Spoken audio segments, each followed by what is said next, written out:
बिस्मिल्लाहिर्रहमानिर्रहीम। अस्सलाम वालेकुम नाज़रीन, आप देख रहे हैं दिला स्टार। मैं हूं यासिर रशीद और मेरे साथ हैं सीनियर सहाफ़ी राना मोहम्मद अजीम साहब। नाज़रीन, आज के प्रोग्राम के आगाज़ पे हम बात करेंगे बलूचिस्तान की सियासी सूरत हाल के हवाले से। तहरीक अदम एतमाद की जो गूंज थी, अब वो तहरीक अदम एतमाद बाकायदा तौर पर होती दिखाई देती है। 20 बैठकें हुई, बहुत सी शख्सियात वफाकी दारुल-हुकूमत इस्लामाबाद से उठी और कोयटा शहर गई और नाराज़ अराकीन को मनाने की कोशिश की। फिर वहाँ के बड़े कुछ आए और इस्लामाबाद में डेरे डाले।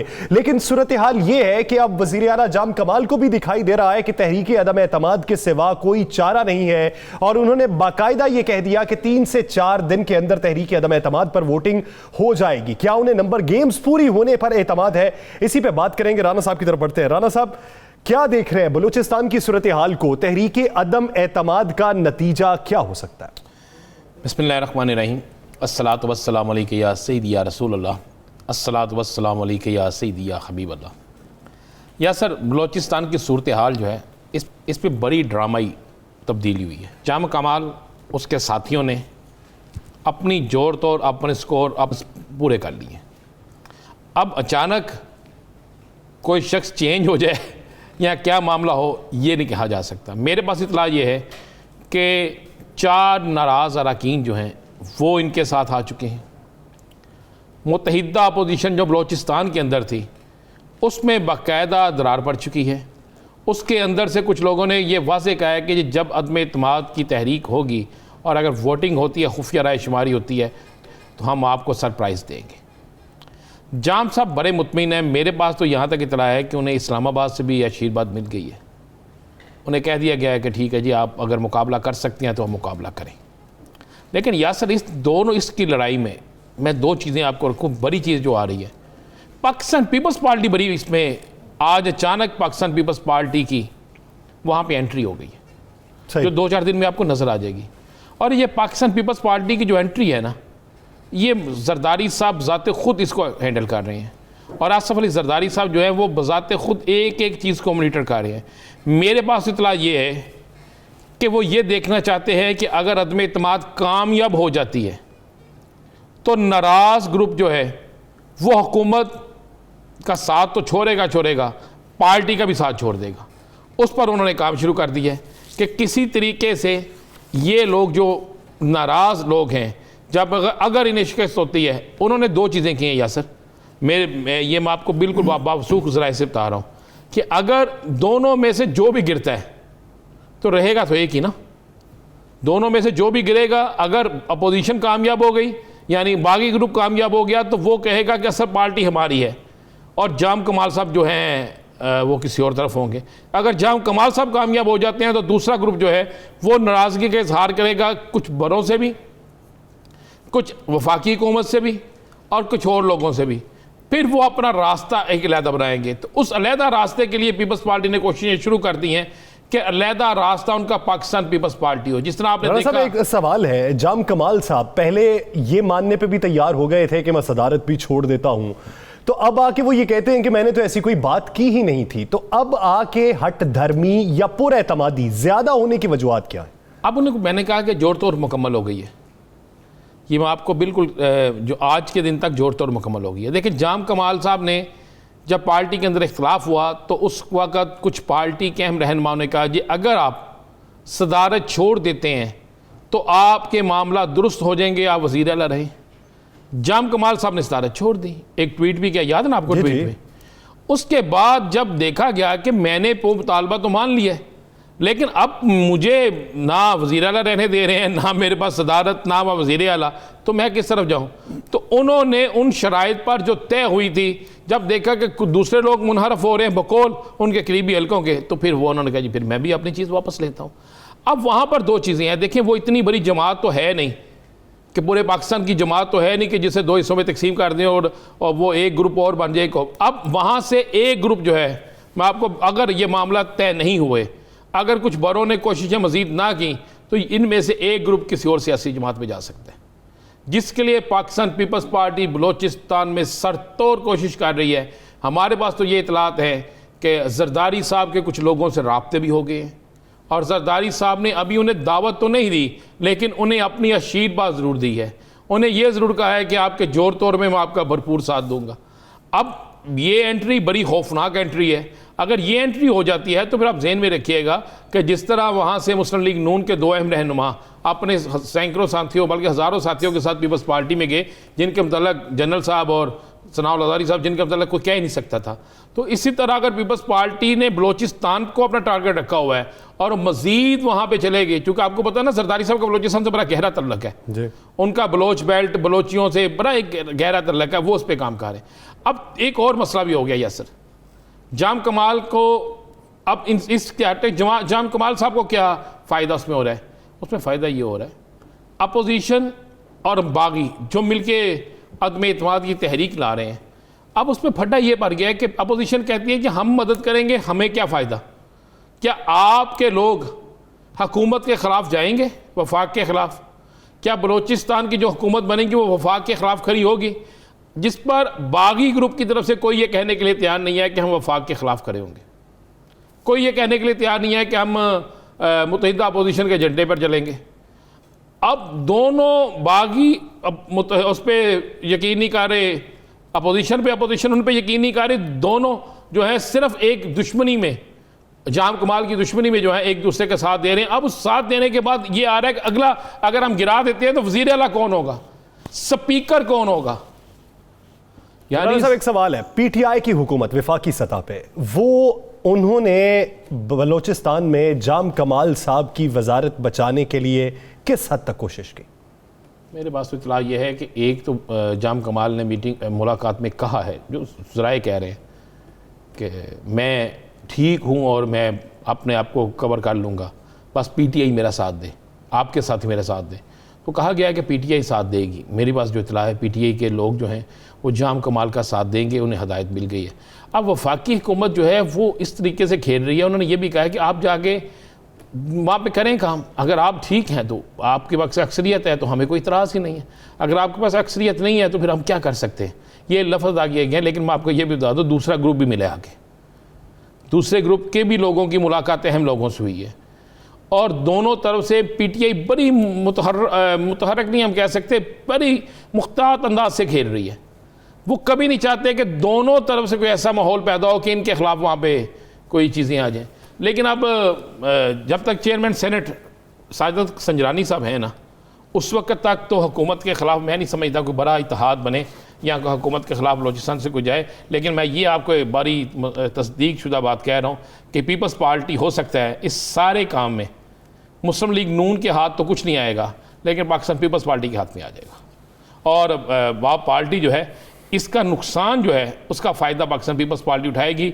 ना तो मौलाना फजल रहमान उठा सकेंगे, ना वहाँ पर दीगर सियासी जमातें उठा सकेंगे, सिर्फ करेंगे। और आसिफ अली जरदारी का आज मुतहर्रक होना यासर ये वहाँ पे एक बहुत बड़ा सवालिया निशान भी है कि जरदारी साहब क्यों मुतहर्रक हो गए, और जरदारी साहब का मुतहर्रक होना फिर वहाँ पे जोर तोड़ का काम शुरू हो गया। और ये जो आज कहा गया ना, इल्ज़ाम लग रहे हैं कि ऑफर्स दी गई हैं, ये जो खेतरान साहब की तरफ से वज़ीर आला पे जो इल्ज़ाम लगाया गया है हॉर्स ट्रेडिंग का, वो किस हद तक सच है? देखिए नहीं होना चाहिए, अगर ऐसा है तो नहीं होना चाहिए। हम देखिए ना, हम इसकी तस्दीक कर सकते हैं, ये तस्दीक या तरदीद तो उसी तरफ से आएगी ना। लेकिन मैंने आपको एक चीज़ की तस्दीक कर दी है कि ये बात दुरुस्त है कि जरदारी साहब मुतहर्रक हो गए हैं, और जब जरदारी साहब मुतहर्रक हो जाते हैं तो आपको समझ लग ही जाती है कि देखते हैं कि आसिफ अली जरदारी साहब के मुतहर्रिक होने के बाद बलूचिस्तान की सियासी सूरत हाल में किस हद तक मुस्बत या मनफी तब्दीली आती है। नाज़रीन आगे बढ़ेंगे और बात करेंगे लाहौर में ज़िमनी इलेक्शन के हवाले से। NA 133 का हल्का परवेज़ मलिक साहब की रहलत के बाद वो नशिस्त खाली हुई थी और जिसपे अब इंतखाबात होने के लिए तगो दो दोनों जानिब से जारी है। पाकिस्तान तहरीक इंसाफ की जानिब से वज़ीर आज़म के मावन ख़ुसूसी जमशेद इकबाल चीमा साहब को मैदान में उतारने का फैसला किया गया, तो दूसरी जानिब अभी सोच विचार जारी है कि शाइस्ता परवेज़ मलिक साहिबा को उतारा जाए या फिर साबिक गवर्नर सिंध मोहम्मद जुबैर साहब को उतारा जाए। तो ये हल्का किस हद तक इंपॉर्टेंट है और इसके असरात क्या होंगे? राना साहब की तरफ बढ़ते हैं। राना साहब, लाहौर का ये सियासी मैदान बिलफर्ज ये हल्का बेशक है पाकिस्तान मुस्लिम लीग नून का, लेकिन पाकिस्तान तहरीक इंसाफ के लिए कितनी अहमियत का हामिल है? नहीं, आप इसको सिर्फ मुस्लिम लीग नून का हल्का ना कहें। नीचे एक MP जो है वो तहरीक इंसाफ का जीता हुआ है। एक MP मुस्लिम लीग नून का जीता हुआ है, तो आप इससे अंदाज़ा लगा लो। दूसरा, ये मार्जिन को इतना ज़्यादा नहीं था। मलक परवेज़ मरहूम अल्लाह उन्हें जन्नत में आला मकाम अता फरमाए, बड़े नफीस आदमी थे, बड़े नफीस आदमी थे। और वो वाहद लाहौर के एक सियासतदान थे जिसे हम कह सकते हैं जिनका हर शख्स के साथ एक बड़ा गहरा रिश्ता था, बड़ा प्यार था। उनके चेहरे पर कभी मैंने गुस्सा नहीं देखा। वो लोगों से बड़े प्यार से मिलते थे, लोगों के साथ रहते थे, लोगों की गमी खुशी में शरीक होते थे। इसलिए आपको पता है वो इजाज़ चौधरी के साथ उनका कंपटीशन था, और वहाँ पर इजाज़ चौधरी साहब बड़े ऑफुल थे कि मैं इलेक्शन जीत जाऊँगा। और मलक साहब के लिए नया हल्का था, मलक साहब वहाँ पे इलेक्शन जीत गए। नीचे एक नशिस्त जो है नज़ीर चौहान PTI के जीत गए, एक मुस्लिम लीग नून के जीत के MP जो नीचे थे। और इसी हल्के से आपको याद होगा ज़हीम हुसैन कादरी भी थे मुस्लिम लीग नून के बागी। तो ये हल्का जो है ना, मैं आपको एक चीज़ बताऊँ, ये हल्का दोनों बड़ी सियासी जमातों के लिए, पीपल्स पार्टी के लिए नहीं है वहाँ पर कुछ भी। आप ज़हन में रखिएगा, पीपल्स पार्टी के लिए वहाँ कुछ नहीं है। वहाँ पर मैं इलेक्शन से पहले आपको बता देता हूँ 3 जमातों का वोट बैंक है, PTI, नून लीग और तीसरी सियासी जमात होगी तहरीक लब्बैक पाकिस्तान। ये मैं आपको बिल्कुल ठीक कह रहा हूँ, आप देख लीजिएगा। अब वहाँ पे इलेक्शन जो है वो पीपल्स मुस्लिम लीग नून और तहरीक इंसाफ के लिए टेस्ट केस बन गया। आप इसका इंटरेस्ट ले लें, तहरीक इंसाफ का इंटरेस्ट लें, देखें कितना ज़्यादा है कि उन्होंने फौरी तौर पर बोर्ड का अपने इजलास बुलाकर लाहौर से जमशेद चीमा को वहाँ पे उम्मीदवार भी नामजद कर दिए। अभी होता है ना, कुछ इंतज़ार किया जाता है, इलेक्शन कमीशन की तरफ से कुछ ऐलानात होते हैं, बाद में चीज़ें देखी जाती, उन्होंने फौरी तौर पर कर दिया और उसके लिए बाकायदा टीमें बना दी हैं कि आप इलेक्शन जीत के दिखाएं, इस हल्के से हर सूरत में इलेक्शन जीत। अब मुस्लिम लीग नून की तरफ से अगर जो चल रही हैं, मेरा ज़ाती ख्याल है कि शाइस्ता जो बाजी हैं वो इलेक्शन नहीं लड़ेंगी वहाँ से, वो ऑलरेडी MNA हैं। क्यों मुस्लिम लीग नून अपनी एक नशिस्त ख़त्म करेगी, मुझे बताएं ना। सही, वहाँ से हो सकता है मलिक परवेज़ साहब के दूसरे साहबजादे को इलेक्शन लड़ा दिया जाए, हो सकता है वहाँ पे कोई नया नाम ले आए। और ये लाहौर शहर जो है, अगर यही महंगाई का मामला, यही सारी चीज़ें रहे, तो इसके लिए नून लीग के लिए फेवरेट है। लेकिन वो जो हल्के का अगर हद्दो हाल देखें आप, तो उस हल्के में PTI का वोट बैंक भी बहुत है। अब इजाज़ चौधरी सेनेटर भी हैं, वो भी उसी हल्के से हैं। नज़ीर चौहान नाराज़ हैं लेकिन हैं PTI के साथ, वो भी उसी हल्के से हैं। PTI के बहुत से और रहनुमा उसी हल्के से तलक रखते हैं। PTI के बहुत से दफातर वहाँ पे मौजूद हैं। PTI के उसके बिल्कुल साथ वाले हल्के से PTI के MNA हैं, साथ वाले हल्के से PTI के MPA हैं।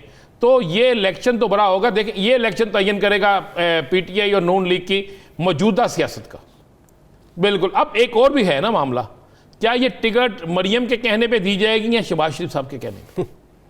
अगर आप कहते हैं कि यहाँ से ज़ुबैर साहब को इलेक्शन लड़ाया जाएगा तो नून लीग के लिए टफ हो जाएगा, ये नून लीग के लिए टफ हो जाएगा। जिस तरह आप लाहौर के अक्सर लोग कहते हैं कि शाहिदा खान अब्बासी इलेक्शन तो लाहौर से लड़े लेकिन आज तक हल्के में नहीं आए। अब वो लोग, ये एक PTI के पास एक एज हो जाएगा कि वो कहेंगे जनाब देखें इनको पास लाहौर में उम्मीदवार कोई नहीं है, बाहर से लेके आए हैं।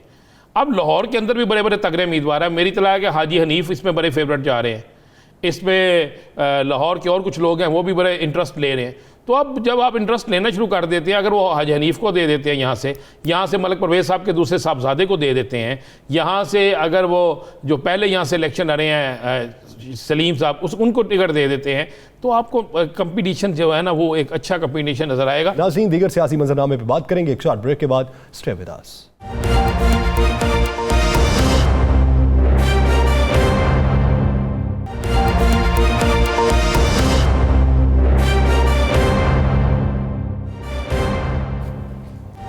Welcome back. नाज़रीन, मौजूदा सियासी सूरत हाल, मौजूदा मुआशी सूरत हाल, मौजूदा इक्तसादी सूरत हाल, आवाम का गमो गुस्सा, अपोजिशन की राय, हुकूमत की कारकर्दगी, पूरा सियासी मंजरनामा जो है इसका निचोड़ निकालने के लिए हमें आज ज्वाइन किया पाकिस्तान मुस्लिम लीग नून के सीनियर रहनुमा जनरल रिटायर्ड अब्दुल कयूम साहब ने। जनरल साहब, बहुत शुक्रिया आपके वक्त का।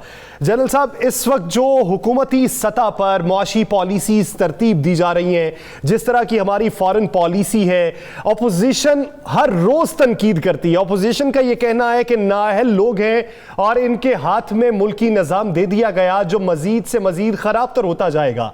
लेकिन क्या आप ये समझते हैं कि इसके पैरेलल अपोजिशन के पास कोई मौसर हिकमत अमली मौजूद है? या फॉर श्योर। देखिए, हुकूमत जो भी पार्टी आती है ना, वो पहले मैनिफेस्टो बनाती है और वो मैनिफेस्टो सोच समझ के बनाया जाता है। उसमें अटेनेबल ऑब्जेक्टिव्स होते हैं कि हम 5 सालों में, पहले साल में क्या करेंगे, अगले साल में क्या होगा, उससे आगे क्या होगा, इंटरनल पॉलिसी पे, मईशत पे, डिफेंस पॉलिसी पे, फॉरेन पॉलिसी के ऊपर। मैं मुस्लिम लीग नून की जो कमेटी थी मैनिफेस्टो, उसका एक मेंबर था, सरताज अजीज साहब उसके चेयरमैन थे, और फिर आप उसके मुताबिक चलते हैं। लेकिन अगर आपको समझ ही ना हो कि आप ये देखें, आप प्राइम मिनिस्टर कई दफ़ा कहते रहे कि 90 डेज में मैं तो करप्शन ख़त्म कर दूंगा, हम ये $200 बिलियन ले लेंगे। इसका मतलब ये था कि उनको आइडिया ही नहीं था, ना उनकी टीम को आइडिया था। तो पहली बात तो ये है कि अभी अगर जो हुकूमत आएगी ना, उसके लिए ये बेड ऑफ रोजेज नहीं होगा। ये तो सच्ची बात है कि अभी डैमेज इतना हो चुका है और स्टिल आप स्लाइड बैक कर रहे हैं। लेकिन आप आते ही अगर लूज एंड्स को टाइट करें, आप right man for the right job लगाएं, आप मतलब मर्दम शनास हों, सिलेक्टेड अपने लोग ऐसे टीमों पे रखें, उनको ऑब्जेक्टिव्स दें, उनके पीछे अपना हाथ रखें और अपना टाइम वेस्ट ना करें कि हमने दूसरी पार्टी के जो है उनको बंदों को असैसिनेट किसी तरीके से एग्जीक्यूट कराएं, कि आप उनको केसेस में विच हंटिंग करें। ये वेस्टेज ऑफ टाइम है। आज आपने बड़ा खूबसूरती तरीके से आपने शुरू में अपना जो इंट्रो किया है कि मसाइल तो हमारे इंटरनल मईशत के हैं। चूंकि लोगों के पेट में कुछ नहीं होगा तो ना उनके लिए कोई पार्टी अहमियत रखती है, ना कोई और चीज अहमियत रखती है। अगर बच्चा जो है सुबह स्कूल जाना है, उसकी फीस नहीं है, या बिजली का बिल देने के लिए आपके पास पैसे नहीं है, या आपके पास दूध खरीदने के लिए नहीं है, तो आपके लिए एक बहुत सीरियस मसाइल है। तो इंटरनली तो आपका मईशत का, इन्फ्लेशन का, कि अवाम ना किसी सियासी जमात को देखेगी ना लीडर को देखेगी, तो फिर अपोजिशन जमातें जिन्हें महंगाई के इस इशू पे खेलना चाहिए था, जो अवाम की नफ्स को देखते हैं, उनमें से तो एक चीज़ पर भी ना मुस्लिम लीग नून, ना पीपल्स पार्टी, ना कोई बड़ा ऐसा एहतजाज, ना कोई बड़ा ऐसा जुलूस, ना किसी बड़ी मीटिंग में, ना किसी बड़े प्रेस कॉन्फ्रेंस में। मरियम साहबा की कल की प्रेस कॉन्फ्रेंस देख लें, शहबाज साहब की गुफ्तगू सुन लें, हमजा साहब की सुन लें, किसी जगह महंगाई जो असल इशू है उसकी बजाय बाकी मामला पे बात हो रही है। तो क्या आप क्या समझते हैं कि अवाम सिर्फ एक सियासी जमात को इसका जुम्मेदार करार देगी या सारी सियासी जमातों को? जी आप देखें, बात सुने कि ये जो अपोजिशन है ना, इसका पीडीएम का बुनियादी नुक्ता ही ये था कि ऑर्डिनरीली हर हुकूमत को अपना टाइम मुकम्मल करना चाहिए। लेकिन ये हुकूमत चूंकि फेल हो गई है गवर्नेंस में, और सबसे बड़ा मसला इन्फ्लेशन का है और बेरोजगारी का है। इन्होंने कहा था कि हम 1 करोड़ लोगों को नौकरियां देंगे और 50 लाख घर बनाएंगे और करप्शन को खत्म करेंगे, तो नहीं कर सके। दैट इज द रीजन कि ये प्रोटेस्ट हुई, और उसका मरकजी नुक्ता ही ये प्रेशर क्रिएट करना है। लेकिन हमारा ये ईमान है, मैं एक एज ए सोल्जर भी और एक एज ए पोलिटिकल वर्कर भी समझता हूं कि हमारे मसाइल का हल हमारे पार्लियामेंट के फ्लोर पे बैठ के आपस में वर्किंग रिलेशन रख के हुकूमत और अपोजिशन के, तो आप इन चीजों को देखिए कि दूर रस रियासती मफादात के इश्यूज कौन कौन से, उनको कैसे आगे चलना है। बाकी हुकूमत का काम है वो अपनी मर्जी से अपनी पॉलिसियां बनाए। आपकी तरफ आएगा सर एक सवाल, आपने कहा कि पार्लियामेंट के अंदर बैठ के करना है, आपकी क़यादत ये मानने के लिए तैयार नहीं है। मरियम साहबा पार्लियामेंट को कहती है जारी पार्लियामेंट है, इसमें कोई बात नहीं करनी। देखें, आप बिल्कुल ठीक कहते हैं, वो इसलिए कि आपने हुकूमत ने पार्लियामेंट को बेतौकीर किया हुआ है। पार्लियामेंट के अंदर वो किसी का, वो ऑर्डिनेंसेस के ऊपर ऑर्डिनेंस चला रहे हैं।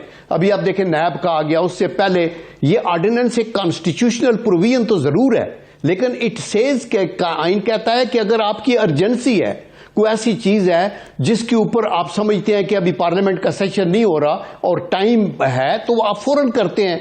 अभी नैब के चेयरमैन की तब्दीली का इनके पास 3 साल थे, इनको एग्जैक्टली पता था कब है, इन्होंने इनिशिएट ही नहीं इशू को किया। तो जब पार्लियामेंट को मैं 6 साल कोई सरोकार नहीं है कि किसकी तकर्री हो रही है, किसकी तायुनाती हो रही है। अवाम के जो जेन्युइन मसाइल हैं, जो रोजमर्रा की बुनियादी जरूरियात हैं, उनका पूरा होना जरूरी है। बज़ाहिर ये लगता है, बसद एहतराम माजरत के साथ मैं ये कहना चाहता हूं कि ऑपोजिशन और हुकूमत मिलकर इस तरह लगता है कि अवाम को लॉलीपॉप दे रहे हैं। अब आप ये देखें कि आज की रिपोर्ट है कि IMF की जो शराइत है महंगी बिजली करने की, महंगा पेट्रोल करने की, तो उसके पैरेलल हुकूमत मिनी बजट का सोच रही है, उसका ऑर्डिनेंस तैयार किया जा रहा है, मुसव्वदा तैयार किया जा रहा है। अगर मिनी बजट आ गया, टैक्स तो फिर आ जाएगा, ऑपोजिशन भी नहीं बोलेगी, हुकूमत भी नहीं करेगी, अवाम किधर जाएंगे? देखें बात मेरे भाई, आप ये ठीक कहते हैं कि parliament on the whole responsibility होती है, कुछ इलेक्टेड लोग हैं जो हुकूमत में होते हैं और कुछ अपोजिशन में होते हैं, लेकिन ज्यादा रिस्पांसिबिलिटी का बोझ हुकूमत के कंधों के ऊपर होता है। ये अगर IMF के इश्यूज हैं फॉर एग्जांपल, वेरी राइटली आपने कहा, और उसके ऊपर हमें सर जोड़ के बैठना है और देखना है कि रियासत को ऐसे मौके पे कैसे आगे चलना है, तो आपको फिर एक वर्किंग ताल्लुकात, यानी अगर leader of the house, leader of the opposition को हाथ में लाने को तैयार नहीं, आप एरोगेंस देखें। यानी आप नबी करीम सल्लल्लाहु अलैहि वसल्लम ने फरमाया, और ये हजरत अबू हुरैरा रज़ी अल्लाह ताला अन्हु से वो रवायत है, उन्होंने कहा मुझे अल्लाह ने हुक्म दिया है कि आपसे जो ज्यादती करे उसे माफ करो, आपसे जो कटे उससे जुड़ो, आपको जो महरूम करे उसको दो। और ये मदीना की रियासत के कॉन्सेप्ट में हम देखना नहीं चाहते, हम TTP के साथ गुफ्तगू कर लेंगे, हम इंडिया के साथ शायद कर लेंगे, लेकिन हम अपने इलेक्टेड रिप्रेजेंटेटिव जो वोट लेके आए उनसे बात नहीं करेंगे। आई एश्योर यू, मेरा एक्सपीरियंस भी 6 साल का पार्लियामेंट का है, सेनेट का, बखुदा के हालात को स्पाइल करने में कलीदी रोल इनके मिनिस्टरों का, और उन चंद एक लोग, बहुत अच्छे लोग भी हैं तहरीक इंसाफ के अंदर जो संजीदा है, लेकिन ज्यादा जो की पोस्ट पे हैं वो लड़ाकू टाइप हैं जो फौरी तौर पे हालात को खराब कर देते हैं, और उसका प्राइम मिनिस्टर जो है वो नोटिस नहीं लेते बल्कि वो एनकरेज करते हैं। तो इसलिए अभी हम पीछे की तरफ है, वो कहते हैं ना कि हम तरक्की कर रहे हैं, हम उधर जा रहे हैं, तो वो और बड़ा अच्छा माहौल है, इकोनॉमी ये होगी, हम फॉरेन में, हुकूमत की जिम्मेदारी है वो तो पूरा नहीं कर सकी। आप समझते हैं कि जो अपोजिशन की जिम्मेदारी अपोजिशन पूरी कर रही है? देखिए अपोजिशन जो अपने तौर के ऊपर जितनी पार्टीज हैं वो इकट्ठी होके अपनी डिमांड्स भी दे रहे हैं, वो अपने तौर के ऊपर बातचीत करने को तैयार हैं। लीडर ऑफ द अपोजिशन जो कि हमारी सबसे बड़ी जमात का प्रेसिडेंट है, वो दोनों हाथों से कह रहा है कि जी आप आए, बैठे हमारे, आपके साथ हम बात करने को तैयार है। लेकिन ये मतलब है आवाम को ये कहते हैं ये सब कुछ गुड है। तो वो किसी ने बड़ा अच्छा कहा कि मुमकिन है कि तू जिसको समझता है बहारा, औरों की निगाहों में वो मौसम व खिज़ां का। अभी इन हालात में सफरर इज द कंट्री और हमारे पब्लिक है। हम देखें किसी का पार्टी से, किसी लीडर से लोगों का प्यार नहीं है, लोगों का प्यार है अपनी रियासत के साथ, अपनी जान, अपनी पेट, अपने बच्चों, ताकि उनकी सहूलियात आगे हों।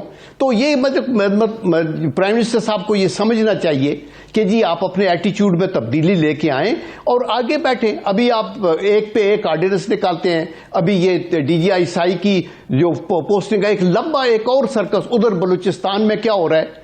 अभी बलूचिस्तान सबसे पीछे पसमादा सूबा है, उसमें तरक्की की तरफ ध्यान देना चाहिए वहां की पार्लियामेंट को, लेकिन वहां क्या हो रहा है, कुर्सी की लड़ाई हो रही है। तो ये किसने आके ठीक करना है? ये समझते हैं कि बलूचिस्तान की सियासी सूरत हाल की जिम्मेदार भी वफाकी हुकूमत है?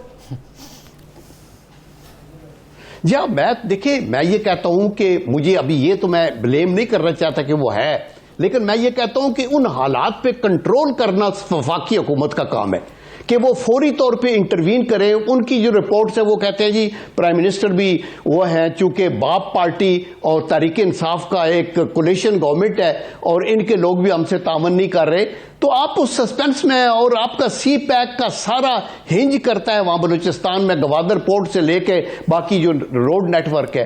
बाखुदा ये टॉक शो की बातें नहीं है, मैं आपको दिल की अथाह गहराइयों से बेस्ड ऑन माई एक्सपीरियंस कह रहा हूं कि हम पीछे की तरह स्लाइड कर रहे हैं और प्रॉब्लम पाकिस्तान में नहीं है, नेशन अजीम है, रिसोर्सेज हैं, प्रॉब्लम हमारे रवैयों में और एटीट्यूड के अंदर है। साहब एक सवाल है, एक छोटा सा सवाल है।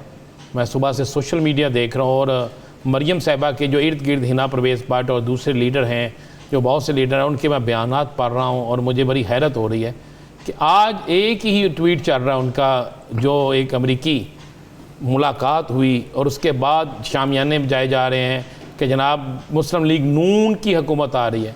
तो आप क्या समझते हैं कि अगर अमेरिकी किसी से आकर मुलाकात करे तो वो आने वाली हुकूमत की पेशन गोई है या उनका इक़्तिदार में आने का इशारा है? देखें, मैं तो समझता हूं कि आप इन ट्वीट्स की इतनी परवाह ना करें, इंडिविजुअल्स अपना करते रहते हैं, लेकिन अभी मैं तो ये समझता हूं कि पाकिस्तान के मफाद में है कि कोई भी हुकूमत आए तो पॉपुलर वोट्स लेके आए। अगर बैरूनी किसी बैसाखी पे आएगी तो वो हुकूमत भी एक कठपुतली होगी, और अगर मुल्क के अंदर एस्टेब्लिशमेंट की बैसाखियों पे जो आएंगे वो भी कंप्रोमाइज्ड होगी और वो इफेक्टिव नहीं होगी, वो अपना काम नहीं कर सकेगी। तो हमें दयानतदारी के साथ ट्राइकाटमी ऑफ पावर पे जो कायद-ए-आज़म मोहम्मद अली जिन्ना ने भी जोर दिया कि मुकन्नना, अदलिया और इंतजामिया अपने अपने दायरे में रह के आगे चले। अगर आप वीक होंगे, पॉलिटिकल स्पेस छोड़ेंगे, क्या आप समझते हैं कि मुस्लिम लीग नून की जितनी दफा हुकूमत आई है, जिस जमात में आप रहे हैं, जिसकी आपको जिसके बड़ा एक सीनियर रहनुमा की हैसियत से हम आपसे गुफ्तगू कर रहे हैं, वो हमेशा वोट के जरिए आई है, वो किसी और की मदद से नहीं आई? देखिए, मैं ये नहीं कह सकता। मैं ये कहना चाहता हूं कि अगर कहीं इन्होंने कंप्रोमाइज किया मेरी पार्टी ने तो अच्छा नहीं किया। मैं ये कहता हूं कि हमेशा पाकिस्तान के अंदर जो पार्टियां हैं वो पॉपुलर वोट से आएं, और जो अपनी एस्टैब्लिशमेंट के लोग हैं वो अपना टेरिटोरियल इंटेग्रिटी एंड सोवरेनिटी का काम करें।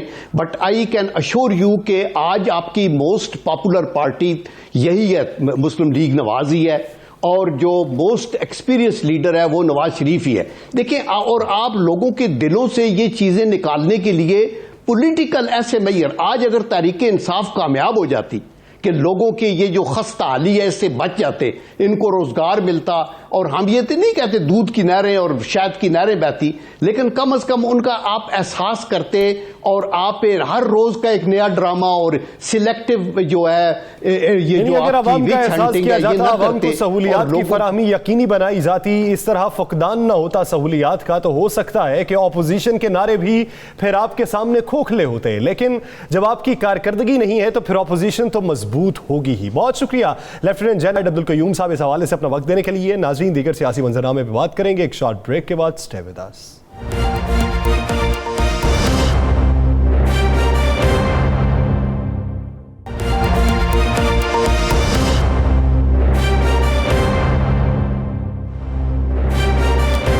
Welcome back. नाज़रीन, पाकिस्तान पीपल्स पार्टी क्या अगली बार हुकूमत में आएगी? अगर आएगी तो किन बुनियादों पर आएगी? बयान दिया गया तो किन बुनियादों पर दिया गया और किन वजूहात की बुनियाद पर दिया गया? इसी बारे में बात करने के लिए हमें ज्वाइन किया पाकिस्तान पीपल्स पार्टी के रहनुमा तैमूर तालपुर साहब ने। तैमूर तालपुर साहब, बहुत शुक्रिया आपके वक्त का।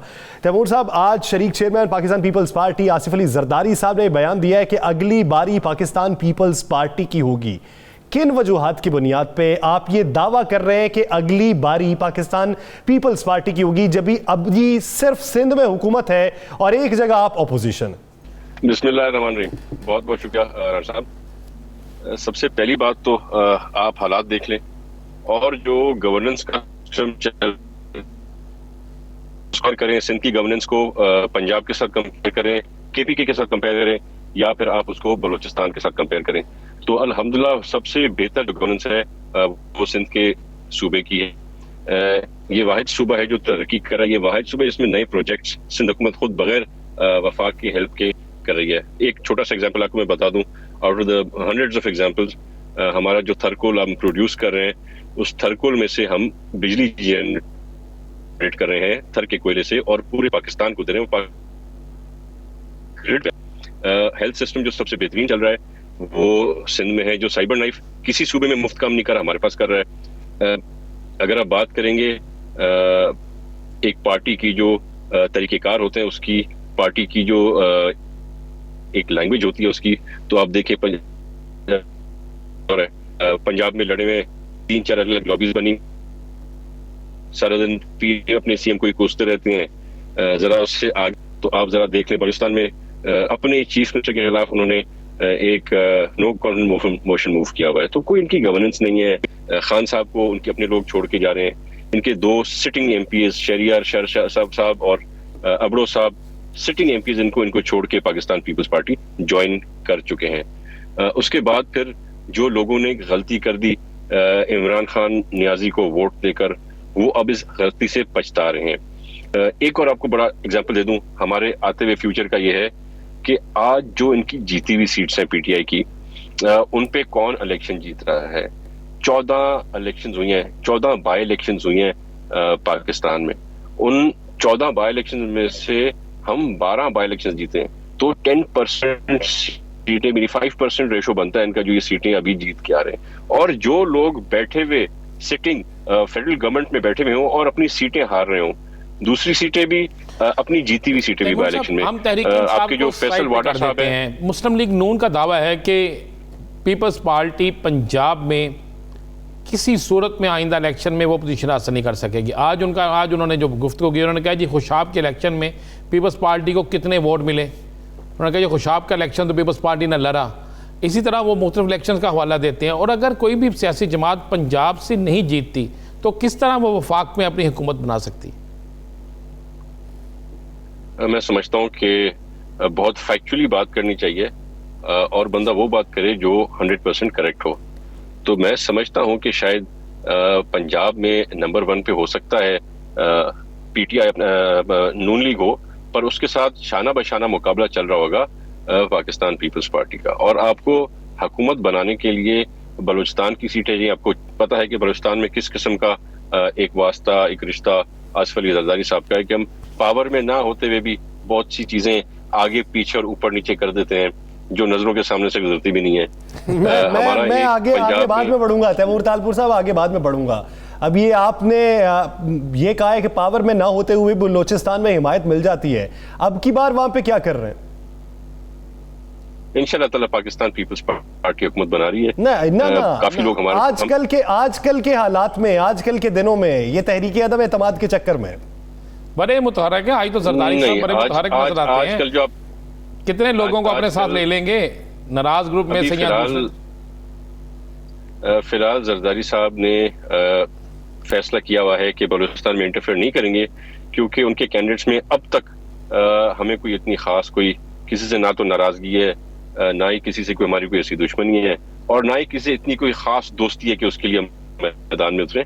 तो फिलहाल हमने न्यूट्रल छोड़ा हुआ है, अपना फैसला खुद करें या फिर वक्त बताएगा अगर ऐसा कोई हमारा इरादा हुआ आगे आके एक्टिव होने का। पर फिलहाल हमारा बलूचिस्तान में एक्टिव होने का एट द मोमेंट कोई मूड नहीं है। चलिए, इस वक्त नहीं है मूवमेंट।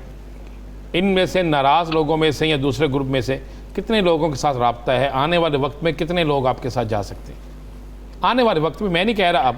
हाँ, मैं नाम नहीं उठाना चाहूंगा, पर आपकी काफी जो बलूचिस्तान की बड़ी फैमिलीज हैं जो सीटें अपनी उठाती हैं वो ऑलरेडी हमसे राब्ते में हैं। उस नाराजगी का इमरान नियाजी को भी पता है, उसको इल्म में है, वो उनको मनाने की कोशिशों में है, पर मेरे ख्याल से अब उन्होंने हाथ उठा लिए। आज जो राब्ते हुए हैं तैमूर भाई, आज जो राब्ते हुए हैं जरदारी साहब के, वो भी आने वाले वक्त के लिए? देखिए, अगर मैं कल से निकला हुआ हूँ कराची से बाहर, 2 दिन से मेरी लीडरशिप से कोई मुलाकात नहीं हुई है, इस डिस्कशन बात नहीं, तो मैं आपको एग्जैक्ट बात जो है नहीं बता सकता, और मैं 19-20 की बात आपसे करना नहीं चाहता। तो तैमूर तालपुर साहब, पाकिस्तान मुस्लिम लीग नून जो कहती है कि आपने कहीं पर सेटलमेंट कर ली है जिसकी वजह से आप बैकफुट पे जा रहे हैं, आपको कोई यकीन दहानी करवा दी गई है, उस पे जवाब क्या देंगे? हम बैकफुट पे कहाँ जा रहे हैं? हमारे बयानात आप सुनते हैं, मेरी सारी लीडरशिप पर केसेस इन लोगों ने किए हुए हैं। जरदारी साहब को जेल में बंद किया, खुर्शीद शाह साहब जो है 2 साल से बिना किसी वजह के, बिना किसी चीज प्रूव होने की जेल में बैठे हुए हैं। तो हम इन लोगों से कभी नहीं बनेंगे। हम सियासी लोग हैं, हम सियासी लोगों से बन सकते हैं। सियासी लोग कभी भी गैर सियासी लोगों से नहीं बन सकते जिनको सियासत का कुछ पता ही ना हो। इस मुल्क को जिस बर्बादी में, जिस इकोनॉमिक लॉस में इन्फ्लेशन के थ्रू और करप्शन के थ्रू और नेग्लिजेंस के थ्रू लोगों ने डाला है, तो इनको तो सबको सजा आएंगी इंशाल्लाह ताला। तैमूर साहब, सराय दुरानी साहब की जमानत हाई कोर्ट से मुस्तरद हुई, नैब कहती है हम ढूंढ के पागल हो गए हैं, कहीं मिल नहीं रहे, तो कहाँ गए दुरानी साहब? क्या आप सुप्रीम कोर्ट से बेल करवाएंगे, पेश होंगे, क्या करने जा रहे हैं? इंशाअल्लाह ताला जो भी होगा बेहतर होगा, और इंशाअल्लाह ताला हम समझते हैं कि दुरानी साहब को गलत केसेस में इन्वॉल्व किया गया है। ये जो एसेंट बियॉन्ड मींस का एक केस है, ये आपको पता है वाहिद केस है जो किसी को भी कहीं भी फंसा सकता है। बिजनेसमैन हो, पॉलिटिशियन हो, जमींदार हो, हर किसी को एक किसी न किसी तरह से अपने टैक्सेस। आज तो दूसरे केस में भी जमानत कबल अज़ गिरफ्तारी की दरखास्त मुस्तरद हो गई है, तो क्या समझते हैं कि ये गिरफ्तारी भी फिर नहीं होनी चाहिए, अदालतों से बाहर होकर मामला तय होने चाहिए? नहीं, मैं जो उम्मीद है कि हमें सुप्रीम कोर्ट से इंशाल्लाह ताला रिलीफ मिलेगा और जो ज्यादतियां हमारे साथ हो रही हैं, जो गलत केसेस हम पर नायब कर रही है, उसको हम इंशाल्लाह कवर अप कर लेंगे। हम इन जेलों के पुरानी हैं, हम इन जेलों में जाते हैं आते हैं। हम उस इमरान खान न्याजी की पार्टी से नहीं है। जब शहबाज शरीफ ने उसे पुलिस भेजी थी तो उसने बड़े फख्र से कहा था कि मैंने 20 फुट की दीवार टॉप कर और दूसरी तरफ से मैं निकल गया। हम जेल को फेस करने वाले लोग हैं। आपको मुस्लिम लीग नून से आप पंजाब में मुकाबला करते नज़र आ रहे हैं, बलूचिस्तान में, KPK में और सिंध में, इसमें किस सियासी जमात से आपका मुकाबला होगा? देखें, बलूचिस्तान का तो एक अजीब ही सिस्टम है, एक बहुत अलग किस्म का तरीक़ेकार है। वहाँ के ट्राइबल्स हैं, फ्यूड्स हैं और कुछ और इन्वॉल्वमेंट है वहाँ पर, जिसको हम फेस करेंगे। हम हर किसी से बनने के मूड में नहीं है।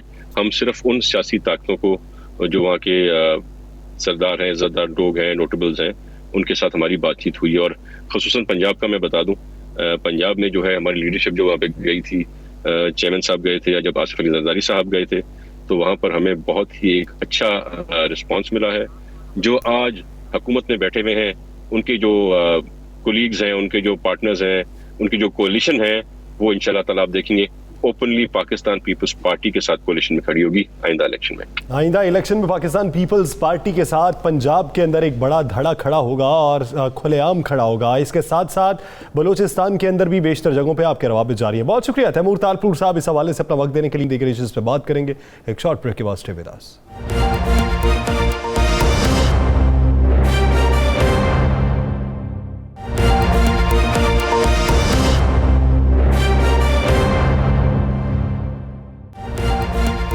वेलकम बैक नाज़रीन। सबसे पहले मियां मोहम्मद नवाज शरीफ साहब की वैक्सीनेशन का इंदराज कोट ख्वाजा सईद अस्पताल लाहौर में हुआ था। उसके बाद फिर बेशतर शहरों में ये इंदराज हुए, बेशतर गिरफ्तारियां अमल में आईं।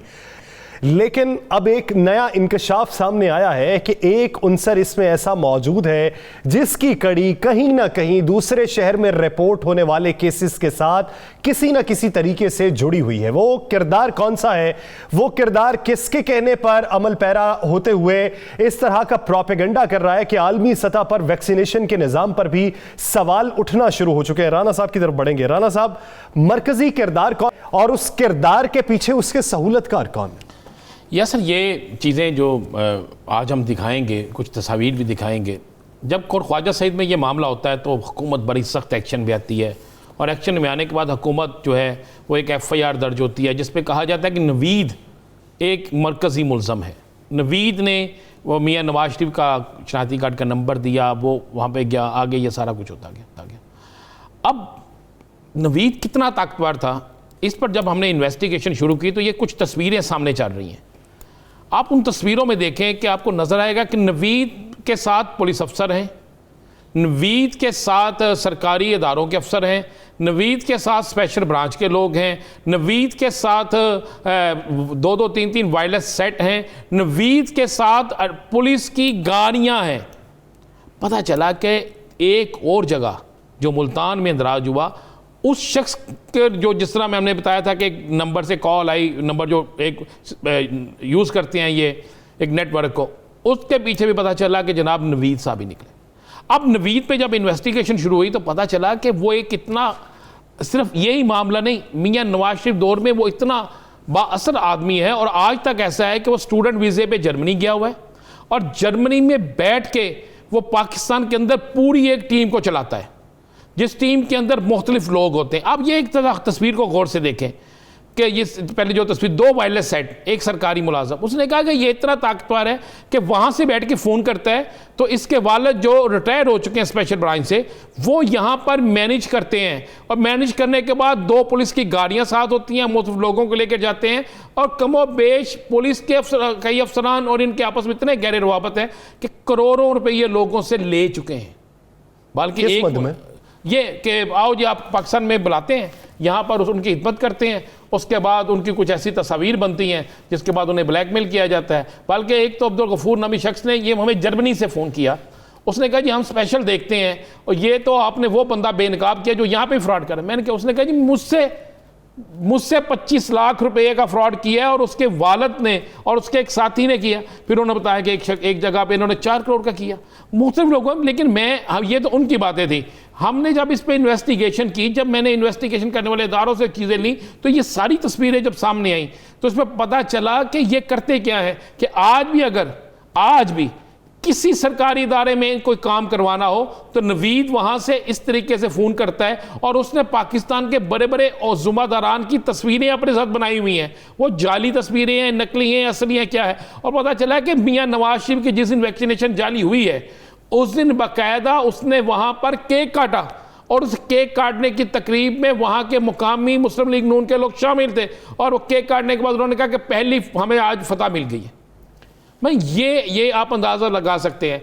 वो नहीं पकड़ा गया जो जर्मनी में बैठा है, वो स्टूडेंट्स वीज़े पे गया। उसके साथ जो लोग हैं, ये जिनकी वायरलेस के साथ तस्वीर आ रही हैं यासर, सही, जिनकी पुलिस की गाड़ियां आ रही हैं, जो पुलिस अफसरान साथ नजर आ रहे हैं, उनको क्यों नहीं पकड़ा गया? उनके ताने बाने कुछ ना कुछ तो इनसे मिलते हैं ना, कोई ना कोई तो इनको सपोर्ट करता है। ये एक सरकारी गाड़ी है, ये झंडे वाला एक झंडा सरकारी दफ्तर में ये बैठा है। ये किसका दफ्तर है? ये तो स्टूडेंट वीज़े पे जर्मनी गया है। फिर पता चला कि बाकायदा मज़े वाली बात है, एक ऐसी फुटेज भी हमारे पास मौजूद है कि जिसमें ये शाही किले के अंदर एक बड़ी पुरतकल्लफ दावत रखते हैं, शाही किले में, जहाँ पे एहतमाम ये इसकी इजाज़त नहीं है, और वहाँ पर बाकायदा मुख्तलिफ लोगों को बुलाया होता है, और बुलाकर वहाँ पर जो गुफ्तगू होती है वो टीवी पे दिखाने के काबिल नहीं। फिर इनके बेदियाँ पे जो फार्म हाउस था, किस तरीके से सरकारी अफसर जाते थे, और पता चला कि ये इनको सारा कुछ जो था वो उस दौर में मिला जो मुस्लिम लीग नून का दौर था। और अब 2 जगहों पे वैक्सीनेशन में इनके ताने बाने मिले हैं। तो ये एक सिस्टम के तहत चल रहा है। वो क्या सिस्टम इस वाक़े के बाद किसी अहम शख्सियत ने इसके साथ रब्ता किया?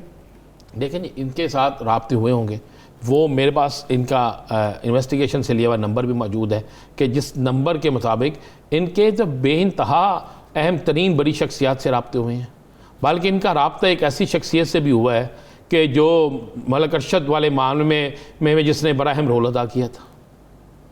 मलक अरशद के मामले में जिसने, जज मलक अरशद जो था, उसके मामले में जिसने बड़ा अहम रोल अदा किया था, उसके साथ भी इनके राब्ते। आप ये अंदाज़ा लगा लें ज़रा, आप देख लें, झंडे वाली गाड़ी, सरकारी हूटर वाली गाड़ी, एक आला पुलिस अफसर की गाड़ी, झंडे के साथ, वायरलेस सेट के साथ, फिर इसके ताने बाने मुल्तान वाले मामले में मिलना। इसलिए तो मुल्तान के बेचारे उन जो वैक्सीनेटर थे उनकी बेल हो गई है। उनका कसूर कोई नहीं निकला। कसूर तो ये निकला कि उनका हैक किया गया नंबर को। किस तरह किया गया वो हमने कल प्रोग्राम में बताया था। तो उसको करने वाले ये थे। अब देखने वाली बात यह है कि जब जो सरकारी लोग इनके साथ राब्तों में हैं, जिनके जरिए लूटमार भी करते हैं, जिनके जरिए पाकिस्तान का तहश्शुस मजरू करने की कोशिश भी करते हैं, उन तक इंतजामिया क्यों नहीं पहुंचती? वो क्यों नहीं पकड़े जाते? ये क्यों नहीं आज तक इन्वेस्टिगेशन हो सकी कि ये वायरलेस सेट किस अदारे के थे?